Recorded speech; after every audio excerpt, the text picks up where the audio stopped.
ৰঙিয়াৰ ঐতিহ্যমণ্ডিত শ্ৰী শ্ৰী জগন্নাথ বুঢ়াগোসাঁই থানত ৪৯ সংখ্যক মহাশিৱৰাত্ৰি উপলক্ষে দুদিনীয়া বিস্তৃত কাৰ্যসূচীৰে উদযাপন কৰা হৈছে। লোকবিশ্বাস আৰু পৰম্পৰা অক্ষুণ্ণ ৰাখি ১২০০ শতিকাতে অঞ্চলটো ধৰ্মপ্ৰাণ ৰাইজে স্থাপন কৰা থানখনত সমাগম ঘটিছে অগণন ভক্তপ্ৰাণ লোকৰ। আধ্যাত্মিক পৰম্পৰা অক্ষুণ্ণ ৰাখি থানখনত পুৱা শ্ৰমদানৰ লগতে সন্ধিয়া বন্তি প্ৰজ্বলন কৰা হয়। দ্বিতীয় দিনা পুৱাৰ ভাগত ধৰ্মীয় শিৱচাত উত্তোলনেৰে কাৰ্যসূচীৰ শুভাৰম্ভ কৰা হয়। ইয়াৰ পাছতে স্মৃতি তৰ্পণ বৃক্ষৰোপণ কৰা হয়। আনহাতে দিনৰ ভাগত মহিলাসকলৰ নাগাৰা নাম তথা বিয়লিৰ ভাগত পুৰুষৰ নাগাৰা নামৰ কাৰ্যসূচী ৰূপায়ণ কৰা হয়। ইপিনে আধ্যাত্মিক বন্দনাৰে মুখৰিত ঐতিহ্যমণ্ডিত থানখনত ভক্তসকলে মনোবাঞ্ছা সিদ্ধিৰ কামনাৰে বন্তি প্ৰজ্বলনৰ লগতে পূজা অৰ্চনা আগবঢ়ায়।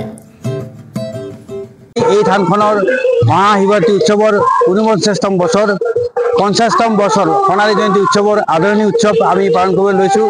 দুদিনীয়া কাৰ্যসূচীৰে এই উৎসৱটি ৰূপায়িত হৈছিল। আজি এই উৎসৱৰ দ্বিতীয় দিন। এই দ্বিতীয় দিনত অসংখ্য হাজাৰ হাজাৰ মানুহৰ ভিৰ দেখা গৈছে। ভিৰ আৰু সন্ধিয়ালৈকে আৰু বহুত মানুহৰ ভিৰ নিশ্চয় পৰিলক্ষিত হ'ব।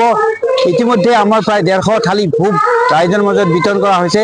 আমি আশা কৰিম সন্ধিয়ালৈকে প্ৰায় ৩০০মান থালি আমাৰ ভোগ বিতৰণ কৰা হ'ব।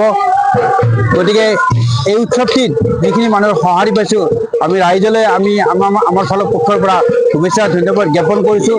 আৰু ইয়াতে আপোনালোকে শুনি সুখী হ'ব, ইয়াতে আমাৰ মহাপ্ৰভু জগন্নাথ মন্দিৰ এটা নিৰ্মাণ কৰা হৈছে।